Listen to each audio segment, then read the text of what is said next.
I'd like to welcome the next author onto the stage, Stephanie Lam. Stephanie Lam writes novels and short stories that have been published by Paraxis and won the Right on Sight Speed Fiction competition. Ladies and gentlemen, please welcome onto the stage, Stephanie Lam.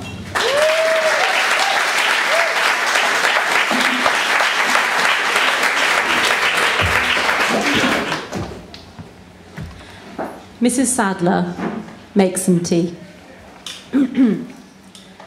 Perhaps he won't come today.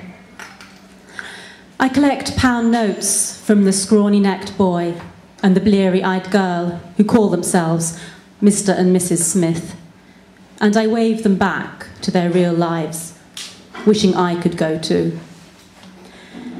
I smoke a cigarette with the kitchen door open, listening to the seagulls with one ear and the light programme with the other, and allow myself to hope that today he won't come. He's had dyspepsia for weeks. Maybe it suddenly got worse. Then I hear the roar of the black cockroach car, and before I've absorbed the sound, he's at the back steps, touching his cap and saying, "Good morning to you, Mrs. S," as if I was lady of the manor, and he my faithful retainer. I smile with my teeth. "Good morning, Bill." He's already sat at the kitchen table as if he's my lover. I shudder, put the kettle on, take the special tea he likes from the cupboard. I watch him slide a ready-rolled cigarette between his fleshy lips. I remember my arrival here in Brighton and how I'd arranged the boarding house sign, then stood on the pavement, looked at the pale slick of blue beyond the houses and thought, at last, I'm free. Bill sips his tea and sighs. Now, that is a lovely cuppa, even better than my wife's, although I don't tell her that, of course. He laughs and taps the side of his overgrown nose. "So, how's business?" Very slow, I say purposefully, mentally counting out the contents of the biscuit tin. Now, I ain't a fascist, but that Mr. Franco in Spain, he's got the right idea. Dirty great big hotels he's putting up all the way along the coast. And that is where your holiday makers are starting to go, you mark my words. The great British seaside is no longer good enough for them. I can't listen any longer. I pull out the dry wad of notes from the biscuit tin, adding Mr. and Mrs. Smith's pound notes from my pocket. I hand the bundle to him, and he receives it as a baby seagull might receive a morsel of fish. In one deft move, he releases the packet from its rubber band, licks a dirty finger, and rifles through the notes, counting. "That's a treat, Mrs. S, thank you." He pulls out a pen and a small black book, stuffed with scraps of paper and expanded to 3 times its usual size. He unhooks the lid of the pen, shakes it to start the ink, and scratches tiny black figures into one page of his small ledger. I breathe again. It's over. For 1 month, I can live in peace. Unfortunately, I'm the bearer of bad news. Bill puts pen, book, and money inside his coat, and my heart flops in my chest. "I've been told your payments are to rise again from next month." "What?" I lean against the kitchen cupboards. "Cost of inflation, so I'm told." I can't. Words spill out of me. I haggle with the butcher for the cheapest cuts. I can't afford to fix the wiring. All the money my husband left me has gone. I've nothing. A tragedy, Mrs. S. But a young widow such as yourself does need peace of mind. That's what the fees buy. I know what peace of mind Bill's boss can offer me. I saw the fire above the King's Arms in the spring.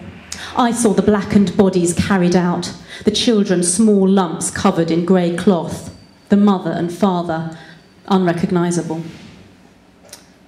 And I know a husband would not be enough to protect me from Bill's boss. He speaks quietly. I don't believe it's fair either, if you want my honest opinion. I look up. Perhaps it is almost too much to believe Bill may take my side. You're a noble, honest woman, Mrs. S, and I wish more were like you. My wife, for one. Sadly, she's a proper strumpet. Gold digger, I believe is the term. I shift in my chair. I do have influence with the boss. I may be persuaded to have a word. He drains his tea and gets to his feet, wincing as he touches his side. Touch of dyspepsia, Mrs. S, no need for alarm. Now, I don't believe you've ever given me a tour of your establishment. I'm sorry. He stands in front of me, looking up.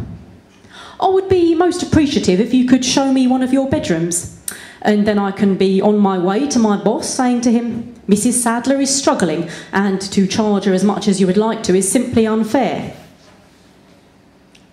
His fingers caress my neck, and now, at last, I understand exactly what he means.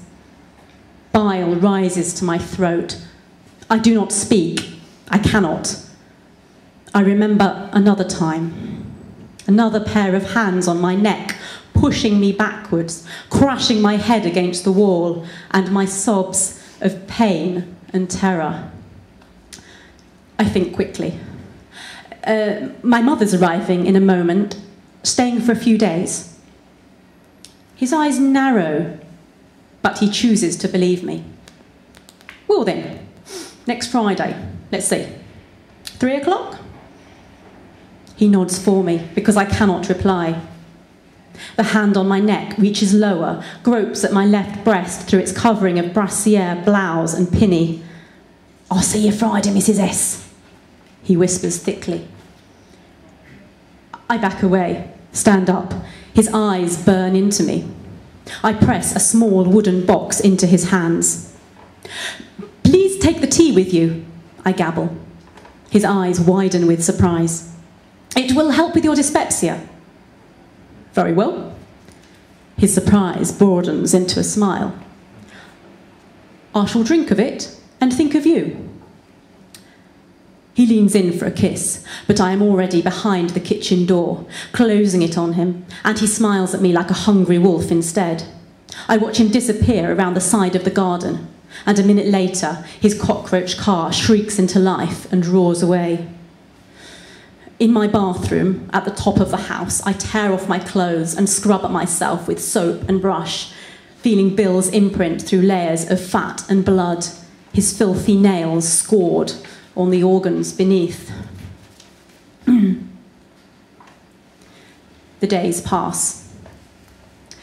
The seagulls' cries shatter my fitful sleep.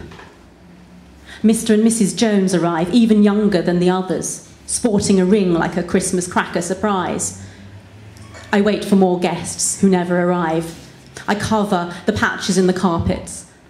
And on Friday at 3 o'clock, I sit at the kitchen table and wait for Bill to arrive. The doorbell rings. It cannot be him. He never comes the front way. I walk along the hallway and open the door. She has all back-combed blonde hair and pale lipstick, matching handbag and boots. Too well off for here is my first thought. And then she says, in a voice common as muck, "You Mrs. Sadler?" "I am." She holds out a hand. "Dora Haynes." As I shake it, she adds, "Bill Haynes' wife." So that is his surname, and this is his wife. "Come in." I stand back. "Come in." "He's been ill this week," she says as she follows me down the corridor. "I know he got an appointment to come and see you. It's in his book." The kitchen is as I left it, but everything has changed. "Please sit down," I say. "Would you like a cup of tea?" Mrs. Haynes pauses. "Go on then, I've been on my feet all morning." She sits at the table, in the same place Bill does, and I feel dowdy suddenly in my old pinny and raggedy hair. He just collapsed. Doctor reckons it's too much of the sauce. The kettle whistles. I warm the pot and make the tea. Mrs. Haynes offers me one of her French cigarettes, and it tastes of exotic urban places. I wonder how much she knows of his trade, if he asked her to drop by, if she has finally decided to discover the secrets scrawled in his thick black book. I don't owe any money, not until next month, I say as I sit down. Your husband was coming to negotiate the new charges. New charges? She says sharply, and I pour the tea. It hisses into our cups. I have the feeling she's not as airheaded as her bleached blonde hairdo makes her seem. Her false eyelashes bat. She swirls thoughts around her mouth with the tea and then swallows. I've heard things about my husband, she says, and my heart clatters around my chest. He's been creaming half a dozen single women round the town. Creaming? Charging his own rates on top of the boss's, just to make you that extra special desperate. I hold my hands in my lap. I honestly have not compromised anybody's position. Well, that's what he was coming round today for, ain't it? She laughs. Mirthless laughter. Cold laughter. She grinds her cigarette into the ashtray. What I always thought about Bill was he's a shit through and through, but he gets the job done. Turns out it's a different sort of job he wants doing. The minute hand of the clock moves. He called you a strumpet, I say eventually. Oh, but he did. She stands up, walks towards the kitchen door, looks through the window at the weeds. The thing with Bill, he's a dinosaur. He's pre-war. He ain't modern like you and me, Mrs. Sadler. Call me Betty, I say. Elizabeth Julia Sadler, she turns to me, formerly of 24 Washmore Drive, Guildford, Surrey. You see, Mrs. Sadler, I've also heard some things about you. I sit very still on my chair. I daren't breathe. Bill, she says thoughtfully. He's very ill, you know, Mrs. Sadler. Half his gut's been ripped out by this sickness. I think he might have to take early retirement, is that bad? I'm sorry. You ain't sorry, so don't start with that, and neither am I. He only married me for my money, you know.